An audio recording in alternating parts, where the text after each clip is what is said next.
So then, It's true. the club days started.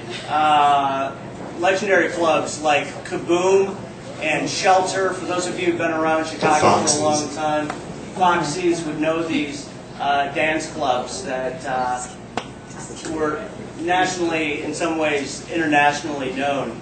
And at 14 years old, JoJo was asked by the owner of Kaboom to do a Divine.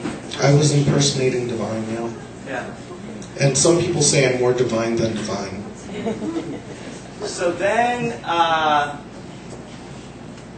he became. This is where he started to become what's known as a club kid. Can you tell for people who don't know what a club kid is? Well, being a club kid in the early 80s was, I was sneaking into clubs. My mother didn't know that I was 13, 14 years old and getting into clubs and getting paid to dance on a box. And I would dress so outlandish. One of the most outlandish things I did was I just wore a merkin, which is a pubic wig, and some blue curls on my head, and I thought I was the shit. This led to a bunch of talk shows in the 80s and early 90s. I've been on Jerry Springer, Jenny Jones, Lisa Gibbons. Jenny Jones like 15 times. I was on Wild Chicago 3 times and the promos for a year, and I made it as one of the top 15 wildest people in Chicago, and made it to the book, which is at Barnes & Noble, so you can find it there. JoJo actually wore this. I wore this sweater on Jenny Jones. Back in the mid to late 80s. I told her a story about how I was walking down North Avenue dressed with mud in my hair and a tutu and 3-foot-high platforms, and the cops were trying to arrest me as a prostitute, and I said, what kind of prostitute would go out dressed like this?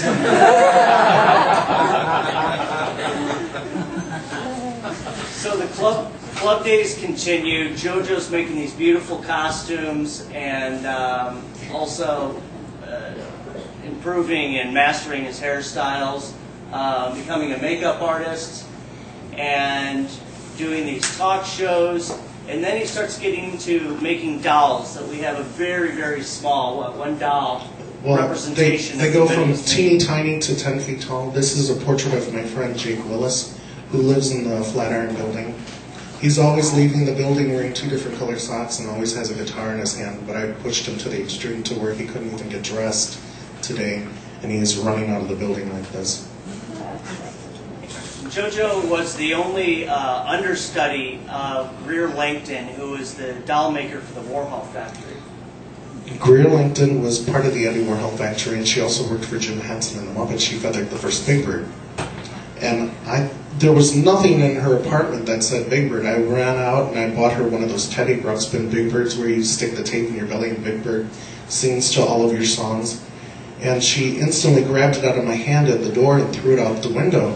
And I said, what did you do that for? She was like, I had to hot glue and stitch every fucking feather on that bird. I never want to see it again. He's got many anecdotes from throughout his life, obviously. We've heard just a few small ones. These run-ins with the bands and Dennis Rodman. We'll hear a few more, but I know there are a lot of Ramones fans in the room. You guys like the Ramones? Well, when Greer died, she had hooked up me to do the show in New York.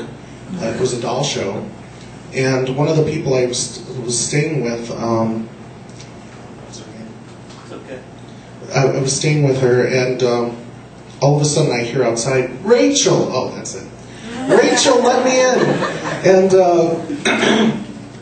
And she was like, oh, Dee Dee, here. And she threw the keys out, and I was like, not Dee Dee, Ramone. She was like, who else? And all of a sudden the Ramones come up. And all this time, anytime somebody came over, she was locking me in the washroom. And she was like, you can stay out this one time. I'm going to roll up this Colombian Gold marijuana cigarette, and you just sit over there and don't say a fucking word. So the Ramones, all of them gravitate towards me, and we're all smoking because I'm the one with the joint. And she opens up her armoire in her living room, and it's just packed full of every drug imaginable. And I didn't know that I was staying with Courtney Love's drug dealer, or Drew Barrymore. That's where all New Yorkers apparently get their drugs. What was happening?